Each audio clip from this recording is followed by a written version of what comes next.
Work done in adiabatic process, मतलब कार्य complete पूर्ण कार्य किसमें रुद्धोष्म प्रक्रम में। तो पूर्ण कार्य क्या होता है, W equal integration V1 to V2 limit PdV। हमको पता है कि अगर कौन सा प्रोसेस है, एडियाबेटिक प्रोसेस है, तो एडियाबेटिक प्रोसेस के लिए PV की पावर गैमा इक्वल कितना होता है, कांस्टेंट। और ये क्या है हमारा यहाँ पर कांस्टेंट। हमने प्रीवियस वीडियो पे देखा कि PV की पावर गैमा इक्वल क्या होता है, कांस्टेंट होता है। ये हमने प्रीवियस वीडियो में सॉल्व करके लाया, प्रूव किया है। PV की पावर गैमा इक्वल क्या होता है, कांस्टेंट। किसके लिए, एडियाबेटिक प्रोसेस के लिए। ठीक, अब हम देखते हैं अगर ये दिया हुआ है तो हमको P की वैल्यू चाहिए। किसकी वैल्यू चाहिए, P की वैल्यू। किसकी टर्मिनोलॉजी में चाहिए, P की टर्मिनोलॉजी में। तो P की टर्मिनोलॉजी में P की वैल्यू कितनी हो जाएगी, P इक्वल, ये मल्टीपल पे साइड चेंज करेगा तो क्या हो जाएगा, डिवाइडेशन पे K अपॉन V की पावर कितना हो जाएगा, गैमा। इस वैल्यू को अगर हम इक्वेशन फर्स्ट में पुट करें तो इक्वेशन फर्स्ट से W इक्वल कितना हो जाएगा, integration lower limit V1 to V2, P की जगह कितना हो जाएगा, K अपॉन V की पावर गैमा dV। जो K है वो क्या है, कांस्टेंट, बाहर आ जाएगा तो कितना हो जाएगा, K into integration V1 to V2 limit V1 to V2। जो यहाँ पर V की पावर गैमा है वो कहाँ पे, डिनोमिनेटर पे। वैसे तो सॉल्व होगा नहीं तो किस में लाना पड़ेगा, न्यूमरेटर पे। न्यूमरेटर में लाकर कितना हो जाएगा, V की पावर माइनस का गैमा dV। ठीक है, अब हम जानते हैं इंटीग्रेशन x की पावर n dx इक्वल होता है x की power n plus 1 upon n plus 1। इसकी वैल्यू पुट कर लेंगे, कितना हो जाएगा, W equal k into gamma की power minus gamma plus 1, V की power minus gamma plus 1 upon minus gamma plus 1। Limit हो जाएगी V1 टू V2। अब जो देखते हैं गैमा भी कांस्टेंट है, 1 भी कांस्टेंट, तो ये आ जाएगा बाहर आ गया, कितना हो जाएगा, K अपॉन 1 माइनस गैमा, क्योंकि गैमा माइनस का गैमा प्लस 1 था तो इसको क्या लिख लिया हमने, 1 माइनस गैमा इंटू ये हो जाएगा V की पावर 1 इंटू हो जाएगा V की पावर माइनस का गैमा। लिमिट हो जाएगी V1 टू V2। हम जानते हैं कि अगर बेस इक्वल होते हैं तो मल्टीपल पे पावर क्या हो जाती है, इंक्लूड हो जाती है। बेस इक्वल होते हैं तो मल्टीपल पे पावर क्या हो जाती है, इंक्लूड हो जाती है। इसका इक्वेशन, इस फॉर्मूले का यूज करेंगे हम, तो ये अलग अलग भी कर दिए। ठीक, अब आगे बढ़ते हैं तो क्या हो जाएगा, K into 1 minus gamma, V की पावर कितनी हो गई, 1 अपन V की पावर कितना हो जाएगा, गैमा। अगर ये पावर माइनस में थी, पॉजिटिव प्लस में कन्वर्ट करना है तो क्या है, न्यूमरेटर किस में कन्वर्ट कर देंगे, डिनोमिनेटर में, और माइनस की पावर क्या में कन्वर्ट हो जाएगी, प्लस में। लिमिट कितनी हो जाएगी, V1 टू V2।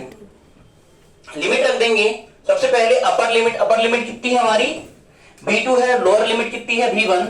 तो अपर लिमिट को पुट करते हैं, तो अपर लिमिट देखते हैं, K upon 1 minus gamma into V1 upon V1 की पावर गैमा। V1 अपॉन कितना हो जाएगा, V2 अपॉन V2 की पावर गैमा, क्योंकि अपर लिमिट कितनी है, V2। लोअर लिमिट की बात करते हैं, लोअर लिमिट कितनी है, V1 है, तो V1 पुट कर लेंगे, कितना हो जाएगा, V1 अपॉन V1 की पावर गैमा। क्लियर हुआ।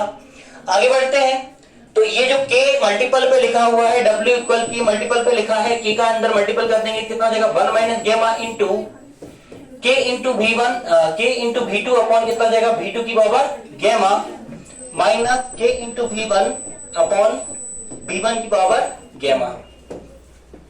आगे बढ़े तो हम देखते हैं K इक्वल क्या होता है, कांस्टेंट V की पावर गैमा। इसको हम चाहे तो लिख सकते हैं P1 की power gamma equal P2 V2 की power gamma equal P3 V3 की power gamma up to date B क्या होगा, कांस्टेंट। अगर ये वैल्यू पुट करते हैं इक्वेशन में तो कितना हो जाएगा, W equal 1 upon 1 minus gamma into 1 upon 1 minus gamma into K की जगह वैल्यू पुट कर देंगे, V की पावर कितनी हो जाएगी, P2 V2 की पावर गैमा इंटू V2 की पावर 1 अपॉन कितना हो जाएगा, V2 की पावर गैमा माइनस दूसरे वाले के लिए K की वैल्यू पुट करते हैं, P1 V1 की power gamma into V upon V1 की पावर गैमा। जो कैंसिल हो रहा है कैंसिल कर देंगे सबसे पहले। तो क्या कैंसिल हो रहा है इसमें, V1 की पावर गैमा से V1 की पावर गैमा कैंसिल, V2 की पावर गैमा से V2 की पावर कैंसिल, अब बच जाएगा हमारे पास 1 माइनस गेमा इंटू P2 V2 माइनस हो जाएगा P1 V1। हम जानते हैं पीवी बराबर क्या होता है R T. Ideal gas equation से पीवी इक्वल कितना होता है आर टी। आर क्या है कांस्टेंट है, आर की वैल्यू कितनी हो जाती है 8.31 और जो टी है वो टी दो पार्ट में डिवाइड है। कौन कौन से पार्ट में, T1 पे और एक क्या है T2 पे। T1 के बारे में आप जानते हो आइसोथर्मल पे कि T1 का जो वैल्यू होता है वो क्या होता है ज्यादा होता है, उसकी क्या होती है आइसोथर्मल प्रोसेस के हिसाब से उसका क्या होता है उसका इनफाइनाइट हीट वो होती है, ठीक है। उस पे क्या होती है हीट एनर्जी क्या होती है ज्यादा होती है, या फिर टेम्परेचर क्या होता है T1 का ज्यादा और T2 का टेम्परेचर क्या होता है कम। और जो टेम्परेचर होता है वही क्या करता है कंप्रेशन करता है और क्या करता है एक्सपेंशन करता है। तो आगे बढ़ते हैं हम, इसकी वैल्यू पुट करते हैं तो क्या हो जाएगा 1/1 minus gamma into P2 V2 की जगह वैल्यू पुट कर सकते हैं। R तो कांस्टेंट है, R कांस्टेंट है कितना हो जाएगा R T1 यहां पर क्या हो जाएगा P2 के लिए कितना हो जाएगा R T2। R कांस्टेंट है क्योंकि सेकंड वाले के लिए देखते हैं कितना हो जाएगा R T1 क्योंकि P1 V1 के लिए जो टेम्परेचर है वो कितना है T1 है, कितना है T1। यहां से अगर R को हम कॉमन निकाले तो कितना हो जाएगा R/1 minus gamma into T2 minus T1। अब हम जानते हैं कि जो T1 टेम्परेचर है वो क्या है ज्यादा और T2 टेम्परेचर क्या है कम। तो कम में से ज्यादा को घटाएंगे क्या होने वाला है आंसर हमेशा क्या होगा नेगेटिव। तब की कंडीशन में क्या कर देते हैं माइनस का मल्टीपल कर देंगे। तो माइनस का मल्टीपल कर दिए तो क्या हो जाएगा T1 माइनस T2 अपन कितना हो जाएगा 1 माइनस गैमा। अब ये माइनस के साथ अगर वैल्यू लिखा हुआ है ये हमारा फाइनल आंसर है। इसके बाद अगर हम चाहें तो माइनस को अगर प्लस में कन्वर्ट करना है तो जो 1 माइनस गैमा लिखा हुआ है उसमें भी माइनस का मल्टीपल कर देंगे जिससे कि वो कन्वर्ट हो जाएगा गाइड में गैमा माइनस 1 में। किसमें कन्वर्ट हो जाएगा गैमा माइनस 1 में। W इक्वल हो जाएगा R/, माइनस का मल्टीपल कर दिए नीचे वाले में क्या हो जाएगा gamma minus 1 into T1 minus T2। ये एडियोटिक प्रोसेस के लिए फाइनल वर्क डन का क्या है इक्वेशन है जो कि W इक्वल क्या होता है R/, gamma minus 1 into T1 minus T2।